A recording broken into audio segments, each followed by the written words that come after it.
I think at this point in our history, with Donald Trump being the most racist, anti-Latino president in the history of our country, time is perfect right now for us, the Latinos, to let our voice be heard, because this is our future and this is our fight.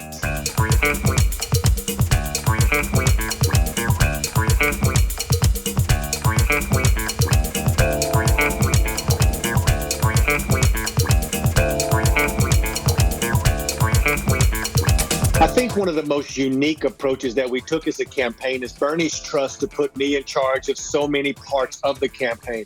A man of color, as I said, who never had a college degree. He trusted me to kind of help guide the campaign, which I think is a big part. That means that I got to hire the staff.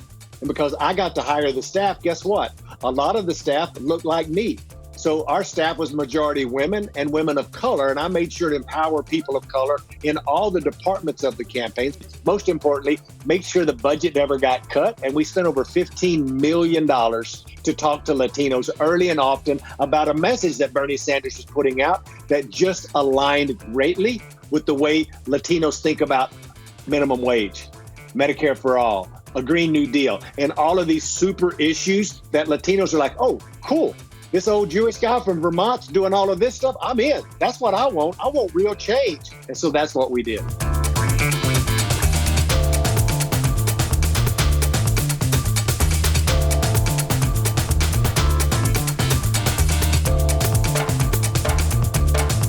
And I keep telling people all the time, these young people are going to save us whether we like it or not. I think the Latino vote will be the single biggest reason that Joe Biden is elected president.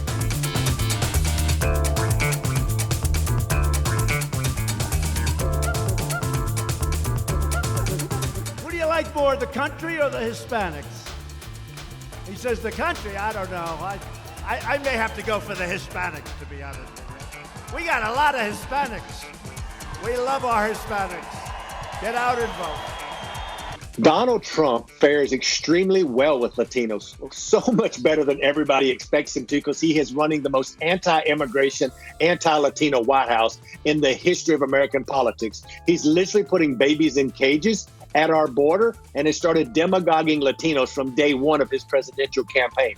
But despite all of that, because he is such a showman, he has spent millions of dollars talking to Latinos, not about why he is so great, but why Joe Biden is so bad.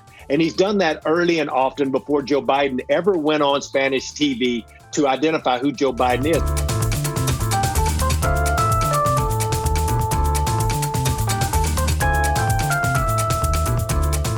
I think Senator Harris brings a secret weapon to the Biden campaign. Kamala Harris's mama and daddy were immigrants as well, and they were both people of color. She herself has not only been the child of immigrant parents, she's not forgotten that. And when she got to the Senate, she was a stalwart defender of immigrants' rights, and everything that has to do with trying to make immigrants part of this society and fighting back against Donald Trump.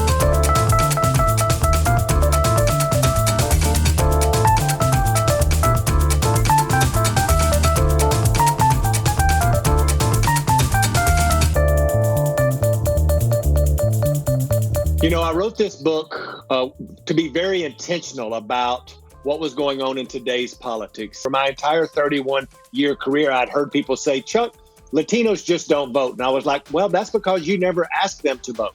So we wanted to open source a book that said, if you invest in communities of color, they will normally show up for you in big numbers. Start early, hire culturally competent consultants. This is big factors. And then the second part of the book, I told my personal story of my journey to Bernie, if you will, to talk about a young man of color who grew up with a single mom in a trailer house in East Texas, who's never been to college, who had a baby myself when I was 19, and who also has a criminal record, to prove that any young man, any young woman out there who maybe doesn't get a chance to go to Harvard or makes a mistake can overcome those if you work hard and get really lucky and have a great support team around you.